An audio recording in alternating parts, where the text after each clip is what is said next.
Hello, welcome to part 57 of Clinical Physiotherapy MCQ series. Here we gon discuss day-to-day clinical scenario with detailed explanation. Now don't waste our time, let's move to question number 281.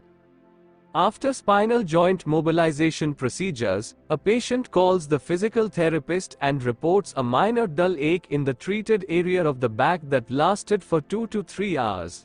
Based on this symptom, the therapist should: Option A. Consider a possible neurological lesion in the area. Option B. Refer the patient back to the physician. Option C. Inform the patient that this response is common.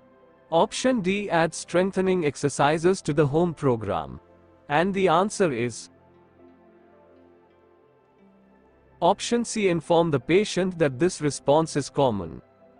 Explanation for this question is, joint mobilization procedures may cause some soreness. The therapist should inform the patient of this response to treatment. The therapist should re-evaluate the patient and could alter the treatment by waiting an extra day before the next treatment or by decreasing the dosage. There would not be a need to refer to the physician. The addition of exercises would not alter the response, and there would be no indication of neurological involvement with the reported symptoms. Now let's move to question number 282. A patient displays signs of shakiness, slowness of movement, and rigidity. Which of following best represents the origin of this condition? Option A. Brainstem sclerae. Option B. Substantia nigra cell death. Option C. Spinal cord demyelination. Option D. Temporal lobe amyloid plaques. And the answer is Option B. Substantia nigra cell death. Explanation for this question is, Option B. The dopamine-producing cells in the substantia nigra of the basal ganglia die and reduce ability to initiate volitional movement. Option A. This is indicative of multiple sclerosis. Option C. This could also be a sign of multiple sclerosis or other demyelinating diseases such as transverse myelitis. Option D. This is a sign of Alzheimer's disease. Now let's move question number 283.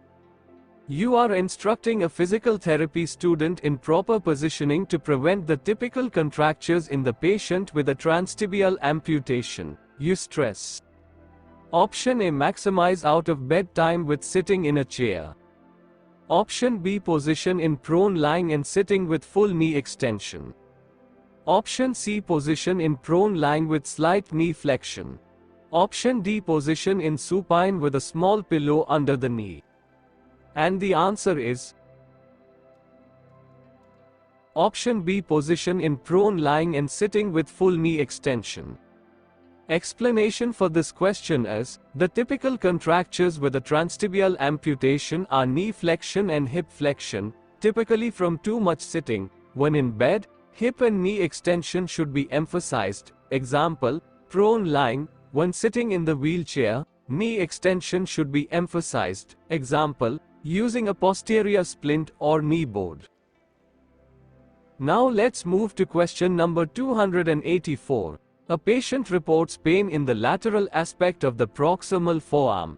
The pain is reproduced with shoulder girdle depression, elbow extension, shoulder medial, internal, rotation, and wrist flexion. The patient's symptoms are relieved when the physical therapist removes the shoulder girdle depression component. Which of the following syndromes is the most appropriate clinical interpretation of these findings? Option A. Cubital tunnel. Option B. Pronator teres. Option C. Radial tunnel. Option D. Anterior interosseous. And the answer is Option C. Radial tunnel. Explanation for this question is, cubital tunnel syndrome is ulnar nerve entrapment.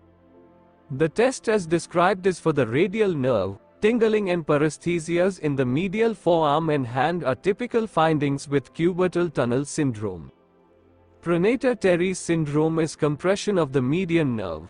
Although the patient may have pain on the radial side of the hand with pronator syndrome, it usually extends from the little finger, fifth digit, to the index finger, second digit, and does not result in lateral elbow pain. The test described is for the radial nerve. Radial tunnel syndrome involves compression of the deep branch of the radial nerve and presents with symptoms similar to lateral epicondylitis, that is, poorly localized pain over the radial aspect of the proximal forearm. Symptoms are reproduced in the test position described. Anterior interosseous syndrome is compression of the anterior interosseous nerve, which is a branch of the median nerve. The median, not the radial, nerve tension test will provoke symptoms of anterior interosseous nerve syndrome. Now let's move to question number 285. A patient presents to a physical therapist for rehabilitation in a standard wheelchair following 80-12 spinal cord injury. The patient demonstrates excellent functional wheelchair mobility. What is the most appropriate technique to transfer the patient from the wheelchair to the mat table? Option A, sliding board. Option B, two-person lift. Option C, dependent transfer. Option D, squat pivot transfer. And the answer is Option A, sliding board. Explanation for this question is Option A, to promote independence and long-term compensation techniques, a sliding board should be used. Option B, this would work if the recovery was complicated. Because it is not mentioned in the question, this is not the most appropriate technique. Option C, again, if there were complications, this would work, but it is not the most appropriate technique. Option D, this would be challenging, and not the most appropriate technique. So, that's all for today. If you have any doubts, please comment below. I think you have learned something valuable today. See you on the next part, that's part 58. See you till then, bye bye.